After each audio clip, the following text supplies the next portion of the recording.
Move into our calls right now. Dr. Amos Wilson at WIB. I'm Gary Bird. We're live before 5. Good afternoon. Where are you calling us from? Go right ahead, please. WIB, where are you calling us from? I'm calling from Brooklyn. Thank you. What part of Brooklyn are you in, brother? I'm in Bensonhurst. Thank you. Go right ahead. I think that it's dangerous what the doctor's doing. I think he's the cause of why we have so much poverty and poor schooling system, because they're teaching in the schools. I am the cause. Yeah, isn't that rather? Militants and the socialists. Hold on for a minute, sir. It's teaching them how to be militants and not to enter the economic system, and they're teaching them culture. And you can't teach somebody culture when he goes out to get a job. He has no job. There's not that many jobs for ballet dancers or militant soldiers. I think the purpose of the school system should be secular and separated of church and state, separation of politics, and separation of culture, which is going to try to bring in whatever culture this is going to be. It may teach the people how to not like white people. We shouldn't be using the school system as an apparatus to bring in political theories. And if they want to do that, they should set up separate private schools. This is the same problem we have with religion and politics, and the taxpayers have to finance this of how they're going to. Who are they going to go against these soldiers that they want to train? I think it's hold on to the caller. I think you've made several points, and what I want you to do is this: you've put forward a particular response and a notion. What I want you to do is I want you to stay on the line, and I want you to listen. You know what you put forward. Dr. Wilson has listened. Let's give him the chance to respond, and let's see if we can basically come to some understanding. Let me make something very clear to you. You are indulging in a very typical racist kind of thinking. And that kind of racist thinking is what we call blaming the victim. You have the nerve to blame me for the condition that my people are in. I shouldn't even dignify that with an answer. So the idea that I am the cause of the problem is a really an asinine kind of statement. But that's the kind of asininity that we are faced with in this society, where these people who have raped and robbed our people blame us for being the cause of the problem.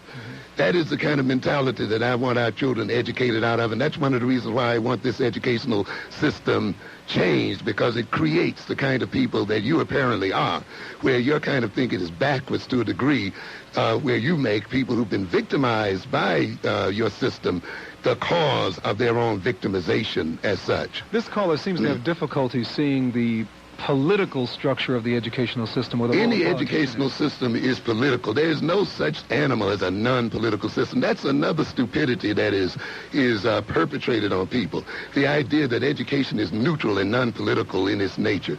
It's no social or cultural system that's going to set up an education system that is non-political. It's set up to maintain the culture in the first place. It's set up to maintain a group of people in control and in possession.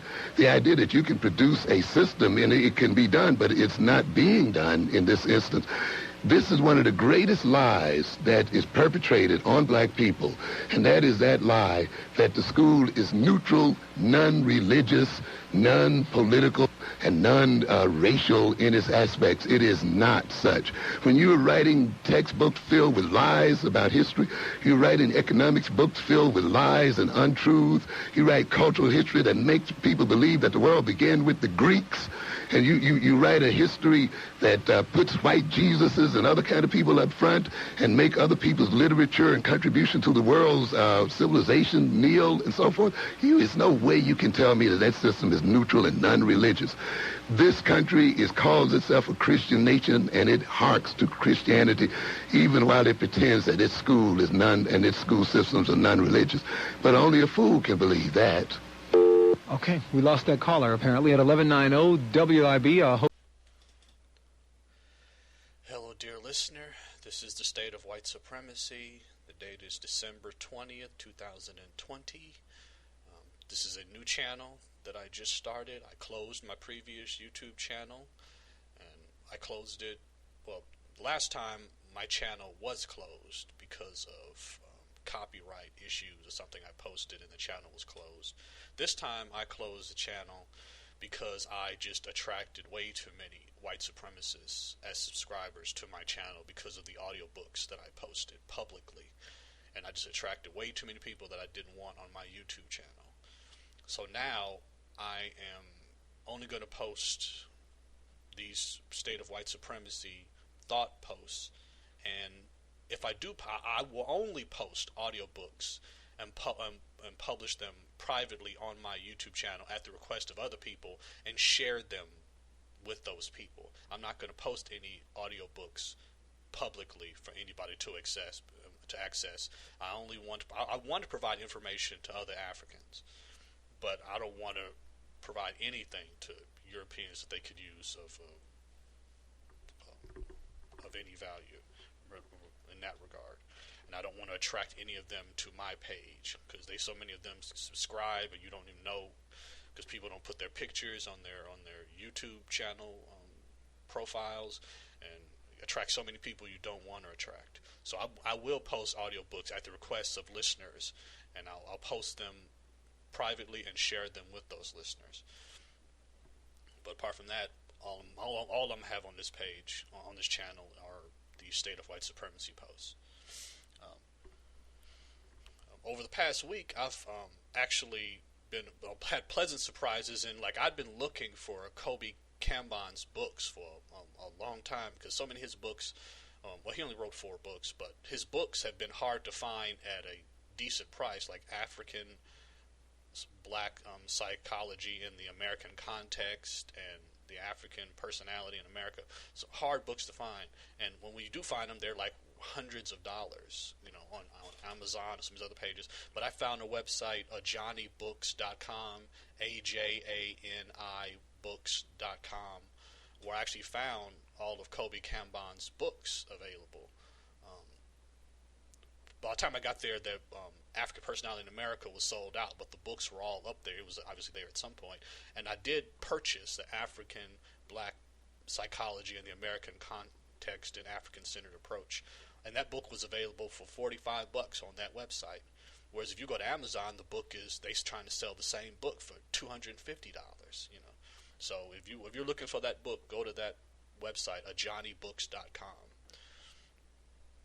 And having just finished Homosexuality and the Feminization of African Males, I returned to the akobenhouse.com, AKOBEN house.com, to purchase more of Walimu Bomani Baruti's books. And I purchased Menticide and Urugu's Eunuchs from that website. And because he's a self-published author and he wrote many books, and I have several of them, but there's still more. He's still putting out new books, and it's stuff that I want to read. And his stuff is constructive. It is sane writing from a sane African, and stuff that is a type of stuff that is essential reading if you want to remain sane in the landscape that white supremacists have put us in. Because if you're not reading stuff written by people like Brother Baruti, then you're going to be out of your mind. This post primarily, although I'm going to go through different topics, it centers around the book that I read over the past couple of weeks. Amos Wilson, in one of his lectures, recommended the book Shaka Zulu by E.A. Ritter. He recommended it to males particularly, and I've read a few books because someone I adored recommended it. The great African thinkers always recommend reading, and he recommended a whole bunch of books like a lot of the others. I just finished the book yesterday, and of course I didn't know initially, but I had to keep in mind that the book is written by a white man, therefore I wouldn't recommend it to anyone as essential reading. It's something that's something that you have to buy anyway. Like if it's at a library or something, you can check it out and read it. But I wouldn't say that something you have to purchase. I will read other books about Shaka Zulu, as I often do when it comes to biographies, because I like to compare information to see what's consistent and what's not. I still don't consider myself an expert on Shaka Zulu, having read this book, even though this book is pretty detailed. Because the author reminds you a few times that he's a white man with a few snide comments without much elaboration. How he portrays Europeans in the book is so nice and so humane, and Africans is so brutal. And the latter part of the book, like the last 100 pages, so there's a white man who supposedly spent time with the Zulu nation under Shaka. He's referred to in the book as Finn.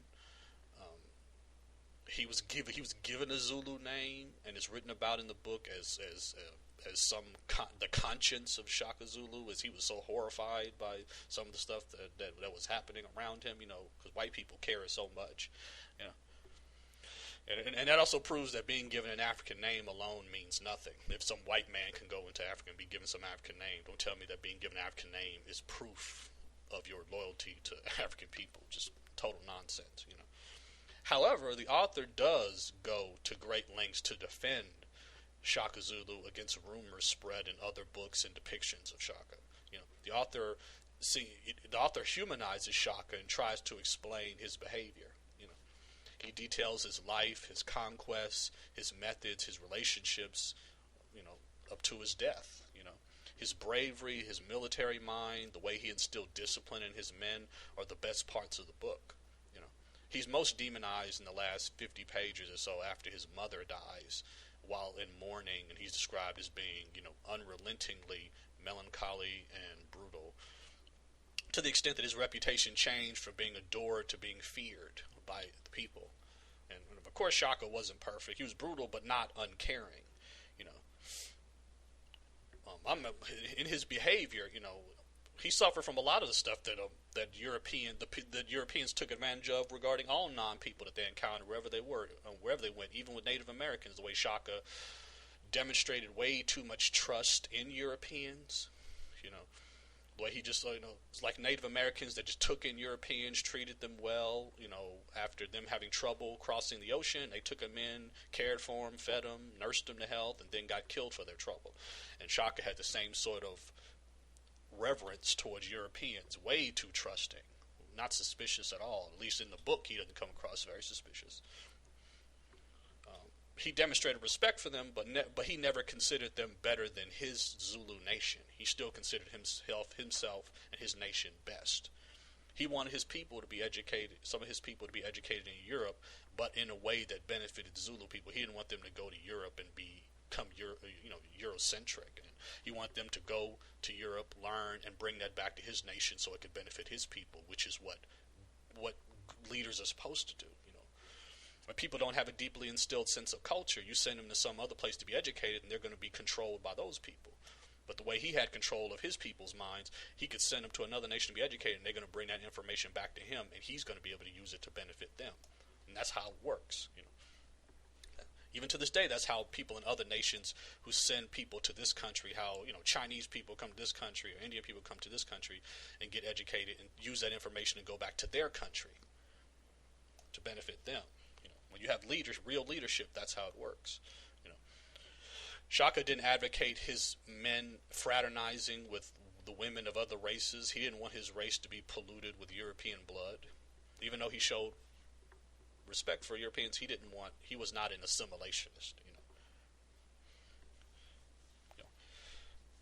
In reading this book, I tried to hone in on why Amos Wilson recommended it. It became clear to me that Wilson recommended the book because Shaka Zulu represented a natural male psychology that has been trained out of black males, definitely in this country. That Shaka Zulu accepted the role of leader of a nation, and he wanted to expand on that nation. He came into power with 100 square miles to preside over, and ended his life with over 200,000 square miles. He came into power with 500 soldiers and ended with like 50,000 soldiers. It wasn't about whether Shaka was a good guy or had the best methods. His mentality was natural.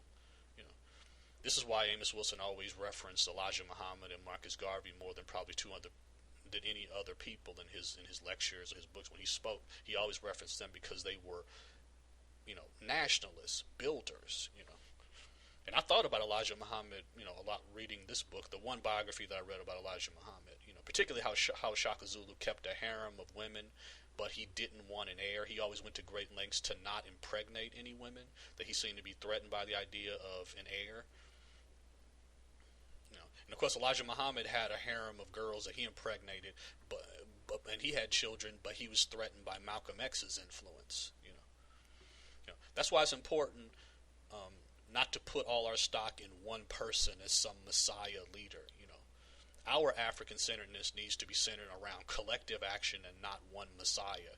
And any people that we do anoint as leaders are just custodians. They're not messiahs. They work for the people. Because people people who are given that position of messiah, they just get too full of themselves and don't want to give up that power. And that's the last kind of people that we need. But Amos Wilson was a nationalist, so he admired builders. It's normal and natural for a man to want his own nation and to seek to build that nation. It's not natural for a man to see being employed by another race as his highest aspiration. Black males have been deliberately neutered, even by their own parents, collectively under bourgeois leadership over the past 40 years. And it has not made us safer. It only makes white men more comfortable because they have no competition from us. Amos Wilson understood the importance of reading about Africans that demonstrated natural thought and not conditioned thought. We are often encouraged to read about ancestors that had good intentions, but still exemplified conditioned thought, assimilationist thought. Because we as a people have been made backwards, our personalities have been reversed. Our only natural human sort of behaviors that we still possess are consumption and reproduction. In every other way, we behave differently than every other group, always working against our own interests. That's why we're exploited by every other group. We give away everything because we just want in return for other groups to love us. And it's important to understand that this is not our natural personality as a race. That's why it's important to read about Africans that want to build institutions and gain power. Read about people who held positions of power to know that Africans can think that way. Read about all men who displayed natural male thought in opposition to white supremacy. Read about Ho Chi Minh or Fidel Castro or Che Guevara. Castro didn't care about being popular with the white media. All he wanted was for his country to be free from the clutches of the white supremacist capitalist system. Europeans painted him as the evilest man on earth, even though he killed no Americans. And he didn't care. He wasn't out to win a popularity contest. He was out to do what was best for his people. His mind's like, all right, you Americans, you can deny your citizens free health care and education, but I don't have to. All we care about is how white people feel about us. We'll deny our own children free health care if white people tell us to. We have the right to provide free health care to our people if we want to. So where are the rich black people who are building hospitals and doing everything they can to ensure that our race has good health? Where are they? The Black Panther Party tried to do this and were targeted for it. Trying to feed black children, trying to provide health care to people. No.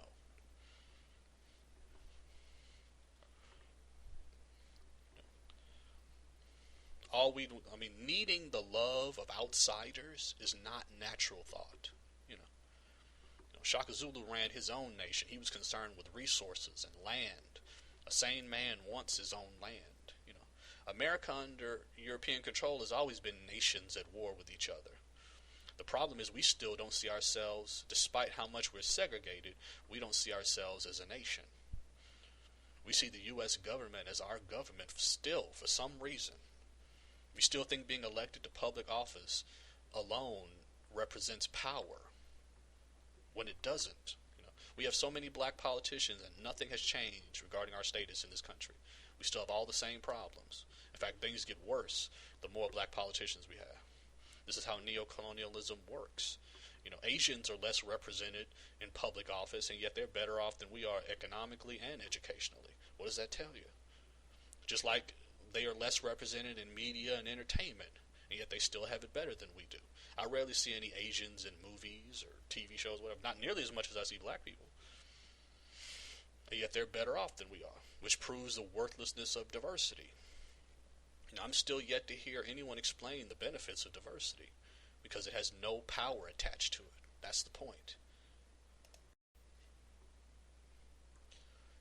Shaka Zulu had proven himself as a warrior to others and had tremendous influence because of that. he accepted responsibility that came with influence. Influence is not power, but it has the potential to create and expand power. On my last post, I had a white supremacist attack me for being the cause of the problem of racism. This despite the fact that I have no influence whatsoever. I barely get any views or have any subscribers. This is the logic of white supremacists. This is why I posted that Amos Wilson clip at the start of this video. Racists reverse all logic. They would claim that someone with no influence is responsible for society's problems. This is the logic that causes, society's problems to be blamed on the poorest people rather than those who own everything. The problems of this society could be fixed overnight by the super rich, but the problems of some are profits to others. White supremacy was built on profitizing, pain and suffering. The fact is, the most influential people in society are responsible for its problems. Whether they are directly involved in the problem or choose to look the other way.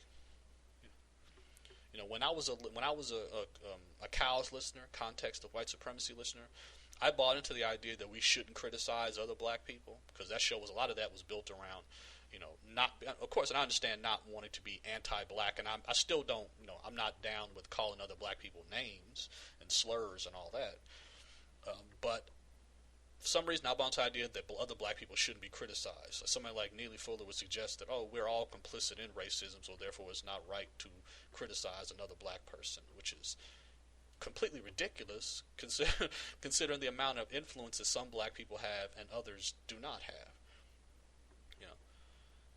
Why should someone who is followed by 50 million people on Twitter be judged the same as somebody who has 10 followers on Twitter? I mean, it's ridiculous to compare the two. Someone who has influence should be harshly criticized if they lack the courage to embrace that influence and use it to better their race. Because in this society, influential black people must be corrupt, cowardly, or gotten rid of. That's why, although I grew up a massive Michael Jordan fan, I now understand how wrong I was to ever think he was worth admiring. The slogan, "Be like Mike," has a totally different meaning to me now. Nobody should want to be like Mike. Every mother, every black mother should tell their son, don't be like Mike. Because Jordan has such influence. Everything he did became cool. Sticking his tongue out, shaving his head, the baggy shorts. He could sell Gatorade to anybody, sneakers to anybody. And yet he looked around and saw all the problems. Because around the time when he really became famous in the 80s or so, things were getting worse and worse and worse. Yet he looked around and saw all the problems of his race resulting from bourgeois leadership and felt no responsibility to use his influence to solve any of the problems. I mean, it's sad that any athlete has so much influence on a race, but it just shows the pathetic situation that we are in as a people, going from, Joe Louis, Jack Johnson, all the way up to Michael Jordan, that in this society that no other race do athletes have so much influence. It's pathetic, but it's the truth. Because if Michael Jordan told us we needed to do what Amos Wilson said, we would have done it, and a lot of our problems would have been solved. It would have made Jordan unpopular with whites, however, and that's all he cared about. All he wanted to do was play basketball like a child, count his money, gamble, and then play golf. And of course, he wasn't the only one, like this. I mean, even to this day, the entertainment industry and athletics are full of people just like Michael Jordan. The only difference is that he was by far the most influential. Therefore, he deserves any criticism thrown at him for his cowardice. He deserves it. Because to SHAKA ZULU, the worst thing you could be was a coward. He admired bravery even in his enemies. Nothing was worse to him than a coward. Now I don't see any black athletes or celebrities today, any different than Michael Jordan, really. I mean, people like to make anybody who says anything at all tries to make them out to be Muhammad Ali because they're comparing him to Jordan, who said nothing. But the athletes today are not as influential as he was. Even LeBron James, as popular as he was, he's not as popular as Michael Jordan was. And And even LeBron James still lives in fear that white liberals will take away everything he has if he criticizes says something they don't like. He can criticize Donald Trump, but he would never say anything negative about Joe Biden, just like he wouldn't have said anything negative about Barack Obama.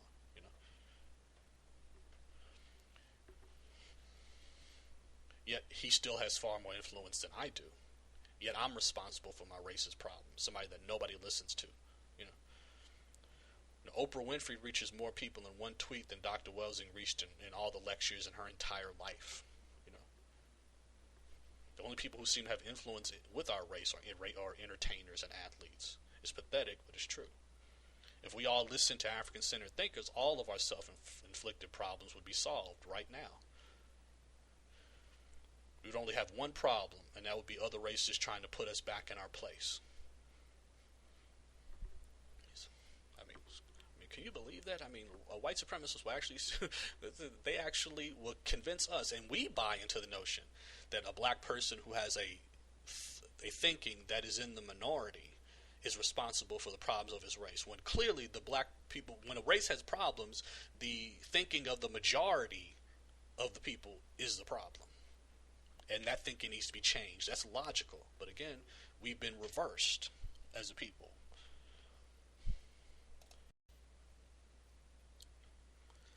And African-centeredness has nothing to do with hostility. No hostility is required to solve any of our problems. You can be friends with other races and still be African-centered. Right now, we give away everything just to be loved by other races. That's the problem. Being African-centered means we always make sure we, African people, benefit more than other races and all arrangements we have with them. Being African-centered means putting your race first. Just like every other race does. It's all about restoring natural African thought and values. The problem is we all have a very warped idea about what it means to be African. We think that to be African is to be poor, primitive, diseased, and the pity of every other race on earth. This is why we run away from it so much. Being African has nothing to do with these things, nor is it solely about language, attire, or names. Being scientific is not anti-African. Being technologically advanced is not anti-African.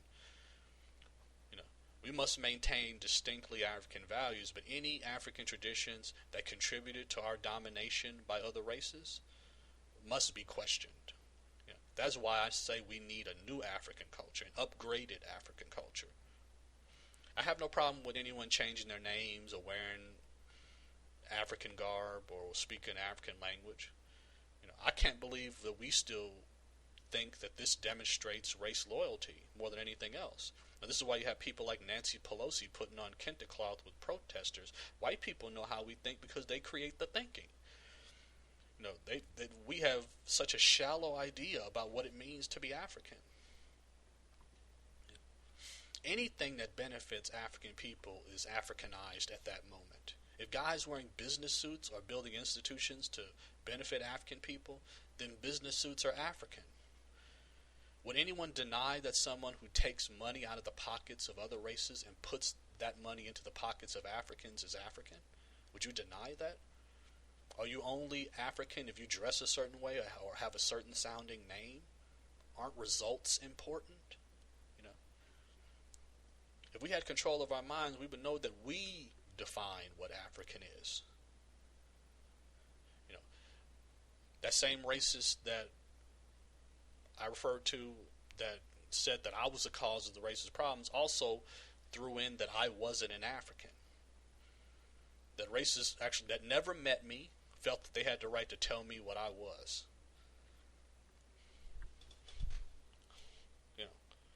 That they think that they have the right to define everything, including us. No, so I say that the ultimate power is the power to define, and that's the power that we should be aspiring to have. We can change the design of African garb if we want, and we can make African dress to be whatever we want it to be. We could change whatever we want and call it African as long as it helps us. But of course, this warped idea of what it means to be African is no surprise, because recently I revisited the film The Ghost in the Darkness, the 1996 film. I saw this movie in the theater in 1996 when I was 11 years old. My parents took me to go see that movie, a movie about lions attacking laborers of a railroad in Savo and white men hunting down the lions. And, the movies are blatantly just a Jaws ripoff with the gimmick of it being based on a true story. And as a child, I watched the movie, and I didn't ask any questions about why these white men were in Africa. I didn't ask what the railroad was for. I just went along with the story. And the movie doesn't say what the railroad was for. And now, watching it as a 35-year-old, I see that the railroad was for whites to remove resources from Africa. And yet I'm expected to root for these white thieves stealing from African people and killing the wildlife. Now watching the movie, I'm rooting for the lions, And it should be noted that Henry Seeley, who played Shaka Zulu in the 1986 miniseries and the 2001 TV movie, plays a laborer who's killed by the lions in the movie. But this vision of Africa we get through, white institutions, because that movie had a very sort of Disney-fied Lion King vision of Africa from a white perspective. That shifts into a, just like a Jaws ripoff horror movie setting once the lions come into it. But 99% of the films I've seen about Africa star white people. They always make the heroes, and Africans are usually either, peripheral characters or demonized in some way. Stuff out of Africa, gorillas in the mist, that kind of stuff. White people always look for stories about white people in Africa. On film, the animals of Africa are often portrayed in a more humane way than African people themselves. Because I've gotten back into, during this pandemic, I've gotten back into video game playing. I hadn't been an avid gamer for 15 years. Once I left home, and I just stopped playing video games around like 2004, 2005. And during this pandemic, my stepfather bought me a PS4, and I've been home a lot, so I've been playing the games, and going back through all these games that I'd missed out on when they originally came out. And I was playing through all of the newer Resident Evil games, the remakes of 2 and 3 and all that.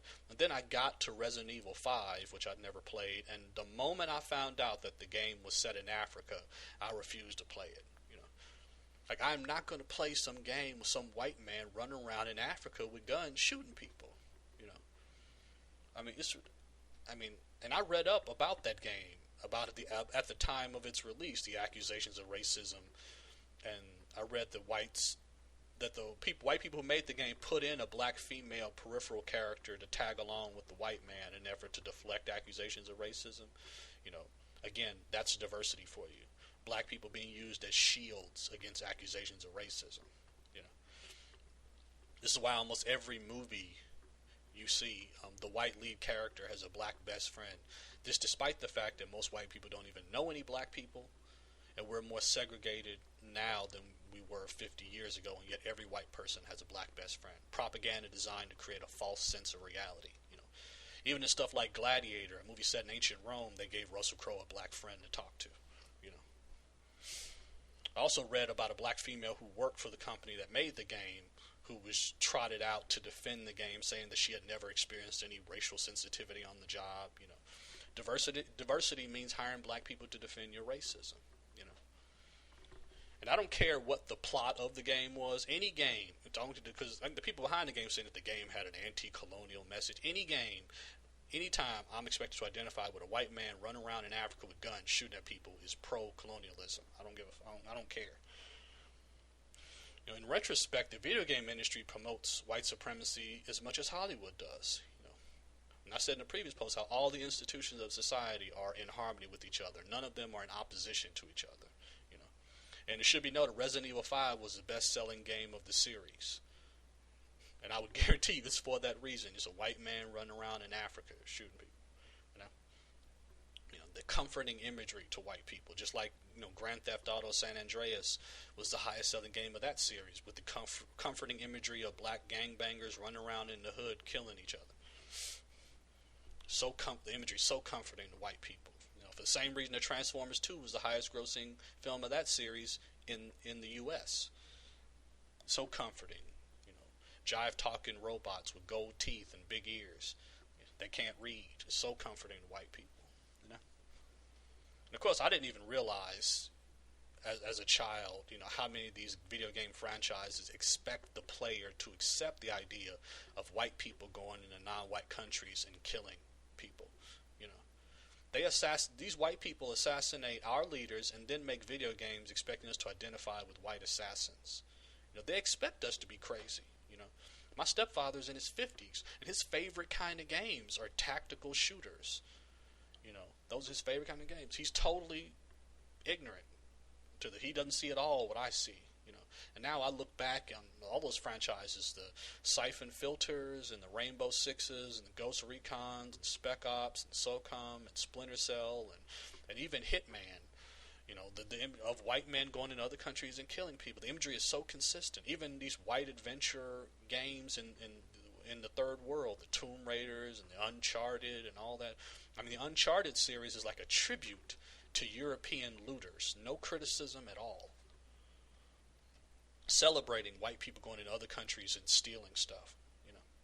Because I was playing the Splinter Cell Double Agent game, and halfway into the game, all of a sudden we're in the Congo. It's like, and I stopped playing the game at that point. Like, no, I'm not playing some white mercenary running around in Africa shooting people. And I was looking into like the Far Cry games because I'd never played any of the Far Cry games, and found out that Far Cry 2 was set in Africa. Again, a white mercenary in Africa. As if the movies like Black Hawk Down and Blood Diamond and District 9 and Revolt and all that kind of stuff. These awful movies, especially movies like movies like Revolt, which is playing white soldiers in Africa killing people and portraying African people as demonic. Like, it is just, how crazy white people expect us to be that they put this imagery in front of us and expect us not to see it.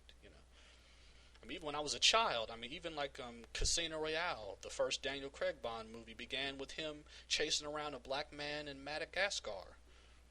And even Die Another Day, the one before that, James Bond goes to North Korea to assassinate somebody, and I'm expected to identify with the white man going to a non-white country to assassinate somebody. You never see any movies with Africans running around in France with machine guns shooting people. I'm tired of seeing white men. I'm being expected to see it as normal and natural for white men to be in other people's countries with guns, and I'm expected to identify with them. And only representation we get of black people in Africa in any lead roles is garbage like Beasts of No Nation, just vile films like that. No wonder we only see white people as heroes. As I said before, the ultimate power is the power to define. You can only define if you control. There's nothing immoral about wanting the power to protect your race and improve the quality of life. There's nothing hateful about doing what's in the best interest of your own race. Every other race does it. Yet we are the only group who sees it as hateful. And yet we don't see it hateful when other groups do it, but we see it hateful when we do it. Because assimilationists see everything on emotional terms. Their only aspiration is to be loved by their masters. So say bourgeois leadership thrives on menticide. They're like drug dealers. They want to keep us dumb so that we keep supporting them. Like drug dealers want to keep the addict addicted so that they keep coming back. No wonder the schools are so awful. And at this point, neocolonialism and menticide are the greatest weapons of white supremacy. Because all we do through bourgeois leadership is defend Europeans and their interests. We minimize our own suffering to make white people feel better. In fact, we blame ourselves to make white people feel better. This is why I have a problem with people who call for reparations. I don't have hostility towards people who call for reparations, but I just have questions that no one seems to want to answer.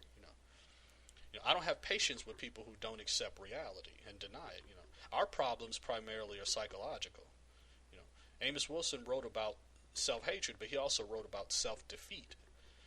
Because self-defeat is about having resources, but having attitudes that keep you from using those resources effectively.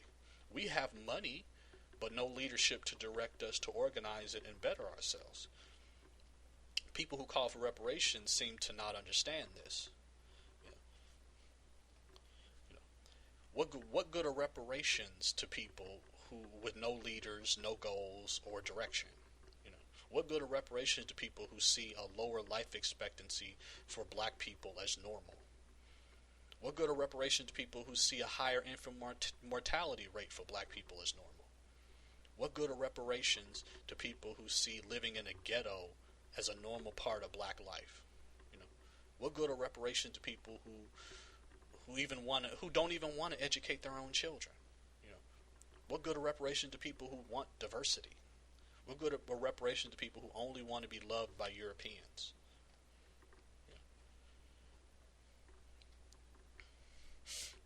It's not a coincidence that the people who want to love everybody are the most hated people on earth.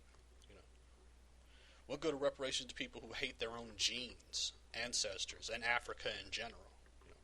And this hatred of our genes is made obvious by people who claim that they are Americans and not Africans. Because I read that, I always read that a lot. Oh yeah, I'm not an African. I was born in America, and promote the idea that some white person born in Africa is more African than they are. You actually read that kind of stupidity.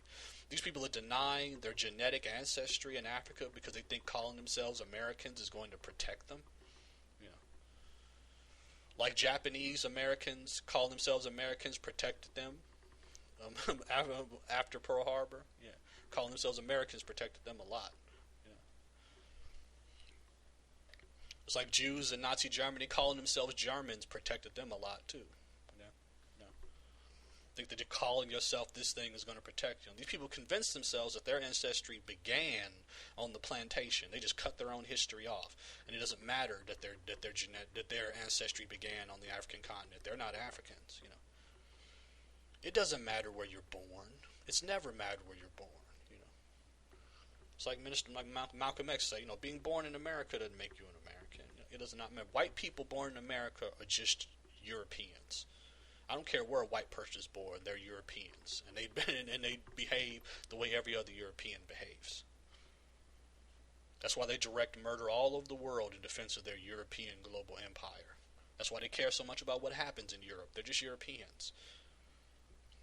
I mean, if I was born in Japan, that wouldn't make me Japanese. I mean, just totally. It does not matter where you're born. What would our relationship be with Europeans if we actually got reparations? Would we all be square? Would we not be allowed to speak of slavery again? Now, these are real questions that I have. I would really like the answers to people who want reparations.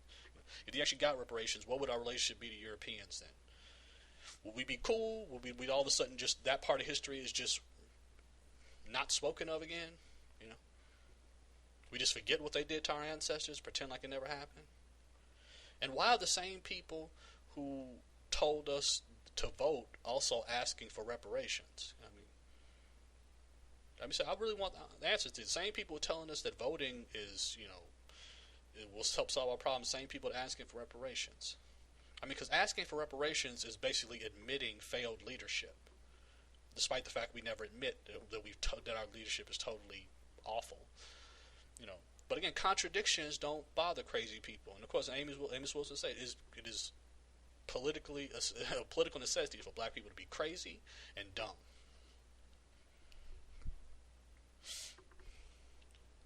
So therefore, these contradictions don't seem to bother. You're admitting that we have failed leadership, and yet telling us that that we have to vote if we want to solve our problems.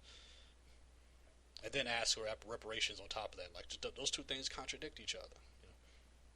Reparations would have been useful when we had our own institutions, but just needed more money to help improve those institutions, like Dr. Claude Anderson spoke of.